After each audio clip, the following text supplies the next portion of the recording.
ये कैसा कर लेते हैं, ये एक स्टूडेंट है मान लो।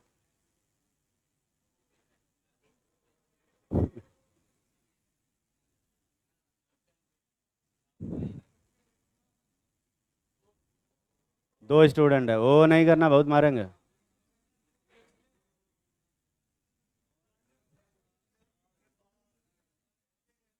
अरे यार ये तो जा।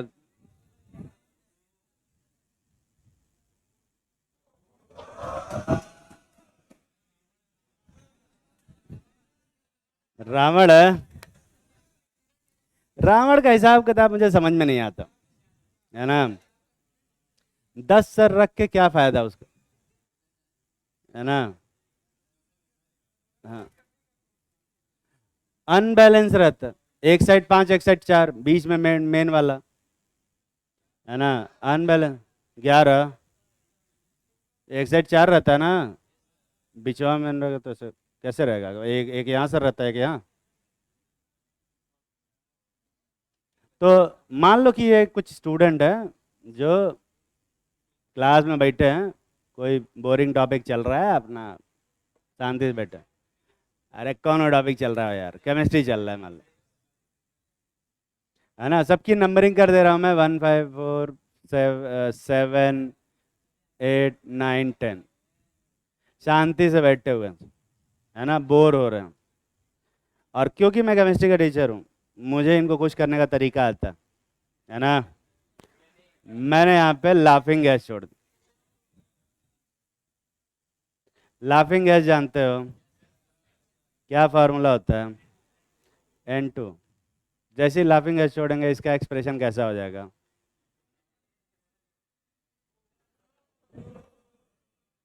कुंभकर्ण जैसा।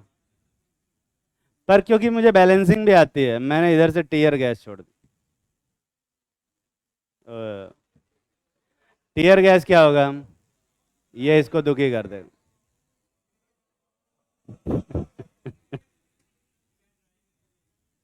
मेरी ड्राइंग बहुत खराब है। तो इधर से लाफिंग गैस आ रही है, उधर से टीयर गैस आ रही है।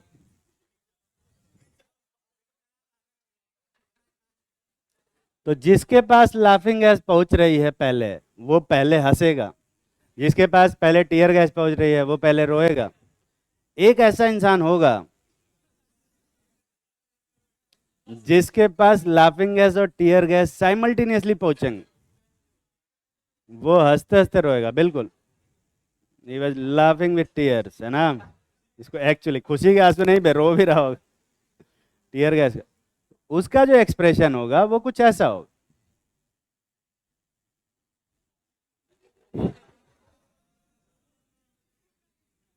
तुम्हें बताना है कि वो कौन से नंबर का स्टूडेंट होगा। बता लोगे ना बे? फोटो बनाओ और एक छोटा सा क्वेश्चन लिखो। कहोगे ये फोटो कैसे बनाएंगे? अरे बनाओ। टीयर गैस का मॉलिक्यूलर वेट दे देता हूँ डायरेक्ट ही, 188। Molecular weight direct, molecular formula नहीं देता हूँ, कैलकुलेशन करने में मेहनत होगा। डायरेक्ट टीयर गैस का मॉलिक्यूलर वेट ही दे दी, ठीक है।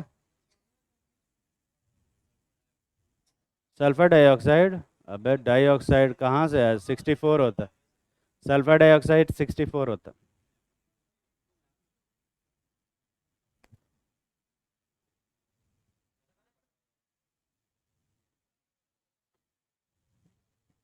तो जो टीयर गैस होता है ना, वो उसकी वजह से क्या आता है, अगर टीयर गैस किसी को सुंघाया जाए तो उसकी वजह से उसको क्या आता है भाई? आंसू आते हैं, रोना नहीं आता, ठीक है। प्याज काटते टाइम आंसू आता है कि रोना आता है? आंसू आता है। कोई रो नहीं रहा होता है, कोई दुखी नहीं रहता है, बस वो प्याज काटते हैं तो बस रोना आ जाता है, ठीक है। वैसे ही लाफिंग गैस सुनने से किसी को हंसी आती है, ठीक है, उसको ऐसा एक्चुअली में बहुत कोई खुशी नहीं मिलती है। अच्छा, मैं जब 11 12 में था तो मैं ये सोचता था कि आखिर ऐसा कैसे हो सकता है कि भाई कोई गैस ऐसे किसी को सुंघा दे और वो हंसने लग जाए बिना किसी जोक के। ऐसा हो सकता है क्या? बोलो, बिना जोक के ही हंस सकते हो क्या? मेंटल बैलेंस हिला होगा तभी हो सकता, तभी पॉसिबल। फालतू बैठे और हंसे जा रहे हैं। तो मुझे एज सच लाफिंग गैस का कॉन्सेप्ट ही नहीं समझ में आता था। तो मैंने अपनी लाइफ में थोड़ा एडवेंचर करने का सोचा। मैंने कहा मैं लैब में लाफिंग गैस बनाऊं। और जस्ट अभी वही पढ़ाना ख़त्म किए थे टीचर कि डाइल्यूट HNO3 में जिंक डालते हैं तो लाफिंग गैस बनता है स्मॉल अमाउंट में। मैंने कहा स्मॉल अमाउंट से थोड़ा सा एक्साइटमेंट आ ही जाएगी, बनाते हैं। तो लैब में मैं जिंक खोज के डाइल्यूट HNO3 मिलाया, शेक किया और हल्का सूंघा। मुझे बस हल्की सी स्मेल आई, कोई मीठा मीठा स्मेल था, कुछ फ्रूट जैसा, है ना। और मुझे कुछ हंसी नहीं आई। मैंने कहा यार ये क्या मजा आ गया, लाफिंग गैस सूंघ के भी हंसी नहीं आ रही, लगता है मेरी लाइफ बहुत बोरिंग है। तो मैंने डिसाइड किया कि हो सकता है कम अमाउंट में बन रहा है इस वजह से हो रहा है, थोड़ा बड़ा अमाउंट बना के देखते हैं। तो मैंने अमोनियम क्लोराइड और सोडियम नाइट्रेट दोनों के सोल्यूशन को पानी में मिला के अमोनियम नाइट्रेट बना, जिसकी बॉयलिंग से N2 बनता है और पानी निकलता है। ठीक है, ये जो प्रोसेस था लिखा हुआ था मेरी टेक्स्ट बुक में कि इससे ज़्यादा अमाउंट में N2 गैस बनाया जाता है। ठीक है, मैंने कहा बढ़िया। मैंने एक बीकर लिया, पानी लिया, उसमें 2 चम्मच अमोनियम नाइट्रेट और 2 चम्मच सॉरी अमोनियम क्लोराइड और 2 चम्मच सोडियम नाइट्रेट मिलाया, बढ़िया से शेक किया और बंसन बर्नर पे रख के गरम करने पे लगा दिया। ठीक है, थोड़ी देर में जब बॉयल होना शुरू हुआ तो मुझे वो N2O की वो जो स्पेसिफिक स्मेल होती है, क्योंकि मैं पहले ही बना चुका था तो मुझे आया, मुझे पता चल गया कि यहाँ पे N2O बनना शुरू हो गया। तो मैंने थोड़ा सांस वास ऐसे रोक के और मुंह पे रुमाल रख के थोड़ी देर ऐसे ही बैठा रहा। एग्जैक्टली 20 सेकेंड बाद मेरे बगल वाला स्टूडेंट हंसने लग गया। मेरे बगल नुसरत अली, अरे मेरा फ्रेंड था यार, है ना। हम उसको जब भी उसको ऊपर चिल्लाना होता था तो हम उसको नुसरत अली बोल के ही चिल्लाते थे। उसका नाम नुसरत अली था, लड़कियों वाला नाम है, हम क्या कर रहे हैं, है ना। तो उसको हंसी आने लग, तो हम लोग उसको हंसता हुआ देखा, फिर थोड़ी देर बाद सामने वाला भी हंसने लग, फिर उसके बगल वाला भी हंसने लग। 1.5 मिनट बीते होंगे, पूरा लैब में जितने भी 15-16 लोग थे सब हंस रहे, मुझे छोड़ के। अब भाई कब तक सांस रोकते हैं, मैं भी उनको देखा, मैं भी रुमाल हट गया और सांस तो लेंगे यार, बिना सांस लिए जिंदा कैसे रहेंगे, हैं? तो सांस लिया मैंने। और जब N2 जब मेरे भी अंदर गया तो मैंने भी हंसना शुरू किया। फिर थोड़ी देर बाद हमारे केमिस्ट्री वाले सर आए, देखे कि उनको लगा कि बच्चे आपस में कुछ जोक करके हंस रहे हैं, वो अपना चिल्ला रहे हैं मेंटेन द साइलेंस प्लीज, उधर ऑर्डर ऑर्डर कर रहे हैं, अंदर नहीं है बाहर से ही, है ना। पर लोग हंसना बंद नहीं हुए तो उनको लगा कि भाई अब जो है क्या कहते हैं, अब थोड़ा सीरियस है, एक बार जाके देखते हैं कुछ तो गड़बड़ है ना। तो वहां पहुंचे, जैसे ही वो अंदर घुसे उनको भी पता चल गया कि N2 गैस। तो हल्का सा सूंघा उन्हें, क्योंकि वो बहुत ही सीरियस आदमी, वो इंसान ऐसा कभी हंसता ही नहीं, कभी नहीं, है ना। तुम समझ लो कि ऐसे इंसान देखे हो नहीं देखे हो कभी, हाँ, चाहे कुछ भी हो जाए, एकदम इमोशनलेस आदमी। हम उनको रोबोट बुलाते थे, कोई इमोशन नहीं। गुस्सा भी बहुत कम करते थे, डांटते भी बहुत कम थे, दुखी भी बहुत कम होते थे, फ्रस्ट्रेट भी कम होते, हंसते तो बिल्कुल ही नहीं थे। जैसे कुछ एक दो टीचर होते थे, हमारे यहाँ एक टीचर थे पता नहीं कौन से, अलग ही फ्रस्ट्रेट लेवल के आदमी, त्रिभुवननाथ त्रिवेदी के बारे में बताए हैं, हिंदी पढ़ाते थे और उनको हम लोग TNT बुलाते थे, एक्चुअली में बहुत विस्फोटक थे, है ना। उनको थोड़ा सा कुछ बोल दो तुरंत चढ़ जाते थे कि कौन बोला, यही तुम्हारे माँ बाप सिखाए हैं। अरे सर पानी पी रहे थे, ऐसे ही सिखाए हैं, क्या बोले, चढ़ जाते तुरंत। और इधर ये केमिस्ट्री वाले सर न्याज सर थे, वो मैं उनकी बहुत रिस्पेक्ट करता हूँ, एकदम शांत रहते थे वो बेचारे, है ना। एकदम आते थे बस पढ़ा के चले जाते, एकदम शांत। वो नाइट्रस ऑक्साइड सूंघे, उनको कुछ पता ही नहीं चला, मतलब एक हंसी नहीं निकली उनके मुंह से। मैंने कहा यार ये गजब इंसान है, कहाँ से है। पर हाँ उनको पता चल गया कि एंटो गैस किसी ने निकाल लिया, तो उन्होंने मुंह पे रुमाल रखा, फिर सबको बाहर निकाला, है ना, और फील्ड में सबको ऐसा लेटा दिया ताकि खुली हवा में सांस ले सके, और ताकि जो लाफिंग गैस का असर है वो थोड़ा कम, है ना। अब वो जो सीन था थोड़ा सा ज़्यादा ड्रामेटिक था। तुम इमेजिन करो कि एक एक स्कूल है, उसके फील्ड में 15-16 लोग फील्ड में बैठ के हंस रहे हैं, और उसके चारों तरफ 550-600 स्टूडेंट उनको घेर के देख रहे हैं। और हाँ, हम 15 लोगों को हंसता हुआ देख के वो 550-600 लोग हंस रहे हैं, और उन 550-600 लोगों को देख के हम फिर और हंस रहे हैं। तो हम हंस रहे हैं उसमें से, और दूसरे हंस रहे हैं, और उसमें से एक इंसान जिसकी हंसी थोड़ी अजीब नहीं होती है, उसकी हंसी बकरे जैसी थी। तो मुझे आज भी हंसी आती है उसकी हंसी की सोच के, है ना। वो जब हंसता था, अरे मैं उसकी जैसा हंस थोड़े सकता हूँ यार। तुम समझ लो कि बकरा करता है ना, वैसा हंस रहा था। मैं वैसा नहीं कर सकता, मैं वैसा करूंगा तो तुम हंसना बंद कर दोगे।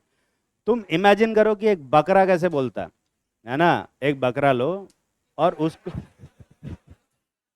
अरे बकरा पकड़, बकरा और एक डंडा लो और एक बकरे को मारो, तो बकरा जिस तरह की आवाज निकालता है उस तरह से वो हंस रहा था, और उसकी हंसी में हम और हंसे जा रहे हैं। तो कुल मिला के 15-20 मिनट तक तो सब लोग हंसे, और हाँ, और हंसते हंसते तब तक हंसने लगे जब तक पेट में दर्द नहीं होने लगे। और एक्चुअली में जब पेट में दर्द होना शुरू हुआ तब लाफिंग गैस ने अपना असर दिखाना शुरू किया, और हमें पता चला कि नहीं, पेट का दर्द भी लग रहा है, इसलिए हमने थोड़ा हंसना बंद किया, वरना जबड़े दर्द करने लगे थे उस दिन, और पेट भी। और मुझे तब तक पता नहीं था कि ये लाफिंग गैस कितना खतरनाक होता है, बहुत खतरनाक होता है। मुझे पता नहीं था, मैंने तो ऐसे ही बना दिया था शौक में, है ना। मैं कहा लाफिंग गैस है, लोग खुश रहेंगे, मजा आएगा, पुण्य का काम है लोगों को हंसाना, मैंने तो बना दिया। मुझे बाद में पता चला कि लाफिंग गैस थोड़ा सा सूंघने से हंसी आती है, ज्यादा सूंघ लो तो पागल भी हो जाते हैं, और बहुत ज्यादा सूंघ लो तो दोनों बीमारी ठीक हो जाती है। और उसके अलावा वो तो लाफिंग गैस की प्रॉब्लम है, उसके अलावा सबसे प्रॉब्लम थी ये अमोनियम नाइट्रेट। ये अमोनियम नाइट्रेट कहाँ यूज किया जाता है पता है? मेन काम इसका फर्टिलाइजर बनाने का है, पर ये बहुत ही तगड़ा एक्सप्लोसिव होता है। अगर गलती से मैंने सॉलिड अमोनियम नाइट्रेट गर्म किया होता तो आखिरी बार गर्म करता मैं, आखिरी बार। तुम लोगों ने अभी कुछ दिन पहले रिसेंटली, ये 1-1.5 साल पहले कहीं एक पोर्ट पे ब्लास्ट हुआ था, सबसे बड़ा नॉन न्यूक्लियर ब्लास्ट बोलते हैं उसको। वो हिरोशिमा के बराबर था ऑलमोस्ट, नॉन न्यूक्लियर ब्लास्ट। पूरा एकदम शहर ही, पोर्ट क्या, आधा शहर खत्म हो गया, है ना। ऐसा लगा कि जैसे किसी ने न्यूक्लियर अटैक कर दिया। पोर्ट के पास था, नाम बहुत कठिन है तो मुझे याद नहीं। हाँ, हाँ वो कुछ, हाँ हाँ वही, क्या बोल रहा था, लेबनीज खाने का आइटम होता कर, हाँ हाँ पेरतपोत ऐसा ही कुछ था। तो वहां पे ऐसा ब्लास्ट हुआ, तो वहाँ अमोनियम नाइट्रेट रखा हुआ था, वो गर्म हुआ, इतना तगड़ा ब्लास्ट करता है ये अमोनियम नाइट्रेट, ये बहुत खतरनाक आइटम है ना। रेडियो एक्टिव नहीं है, बहुत खतरनाक एक्सप्लोसिव है। वो पूरा लैब नहीं ब्लास्ट होता, पूरा स्कूल ही ब्लास्ट हो जाता। 1 बीकर जितना मैं उबाल रहा था, मुझे पता नहीं था, है ना। तो अब उसके बाद से क्या हुआ कि भाई ये पता करना जरूरी है किसने बनाया, कि वो नहीं तो फिर, भाई हमारे केमिस्ट्री सर थे, अब उन्होंने ऐसे पूछना शुरू किया सबसे कि किसने बनाया, किसने बनाया, ये बताइए, ये हरकत किसकी की है। पहले सब लोग हंस के पहले अपना दर्द सही कर लिए, उसके बाद 1-1.5 घंटे बाद शाम को बुलाया गया, बताओ किसने किया। सबको ऐसा घेर के पूछना शुरू किया।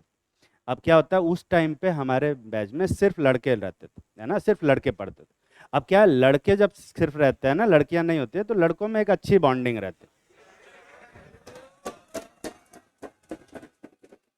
लॉयल्टी थोड़ी ज्यादा रहती है ना। किसी ने नहीं बताया, है ना, किसी ने नहीं बताया, इसमें लड़कियों को कोई दिक्कत नहीं है, लड़कियों को कुछ नहीं बोल रहा हूँ, है ना, वुमेन एम्पावरमेंट होना चाहिए, है ना। पर लड़कियां रहती तो कोई ना कोई एक कभी ना आ ही जाता, कहता सर सुनो, भले मैंने किया हो चाहे ना किया हो, है ना। तो सारी क्लास से पूछ लिया, बस दो लोग बचे, मैं और मेरा दोस्त नुसरत अली। किसी ने नहीं बताया क्योंकि किसी को पता ही नहीं था, बस मुझे पता था और उसको एक आइडिया था कि ऐसा काम यही कर सकते, और वो टाइट्रेशन का प्रैक्टिकल चल रहा था। बंसन बर्नर पे बीकर पे क्या गर्म कर रहा है ना, ये इसको पता था, ये इसको एक रफ आइडिया था कि मैं ही बना सकता हूँ, ऐसा काम सिर्फ मैं कर सकता हूँ। तो उससे पूछे कि बताओ नुसरत तू बता, है ना। और फिर नुसरत बोला कि सर ऐसा है कि अगर आपको थोड़ी सी भी केमिस्ट्री आती तो आप आराम से अब तक पता कर लिए होते किसने बनाया, है ना।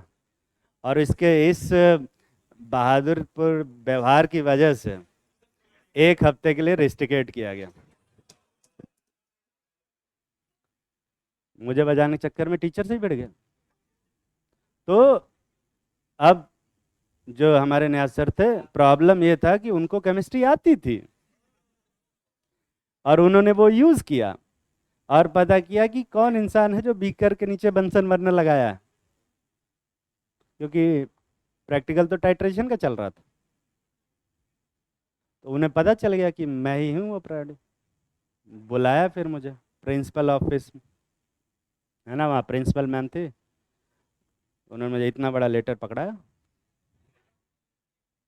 तो मैंने सोचा कुछ फरवरी का महीना चल रहा था, मुझे लगा उससे रिलेटेड कुछ होगा।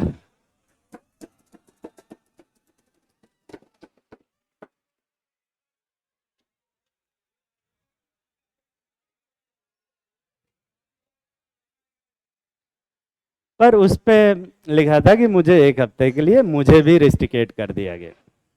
और हम, मैं और मेरा फ्रेंड दोनों ही एक हफ्ते के लिए रेस्टिकेट, पेपर दिया उन्होंने, कहा इस पे गार्जियन की सिग्नेचर करके ले आना। तो गार्जियन की सिग्नेचर तो हम लोगों ने करवा ली अपने एक दूसरे से, है ना। पर प्रॉब्लम ये थी कि घर पे कैसे बताएंगे, है ना। तो हमने डिसाइड किया कि हम घर पे नहीं बताएंगे, है ना। लेकिन घर से कैसे छुपाएंगे, तो हम लोग घर स्कूल टाइम पे ही निकलते थे अपना, और स्कूल टाइम खत्म होने के बाद ही पहुंचते थे अपना, आराम से सेम टाइम पे निकलते, उतने ही टाइम पे पहुंचते, गाड़ी थी, आराम से पहुंच जाते। तो बीच में क्या करेंगे, तो हमको मजबूरी में इधर उधर घूमना पड़ता था, मूवीज देखना पड़ता था, पार्क देखना पड़ता था, मजबूरी में अय्याशी करनी पड़ती थी। पर तू लोग ऐसा कभी मत करना बे, ये एन टू मत बना, तू लोग किसी ने लिखा तो नहीं है रिएक्शन, अरे लिख मत लेना बे, रिकॉर्ड हो गया है, कटवा देंगे, ठीक है। एक क्वेश्चन नहीं लिखवाया गया, क्वेश्चन किए कि नहीं किए तुम लोग?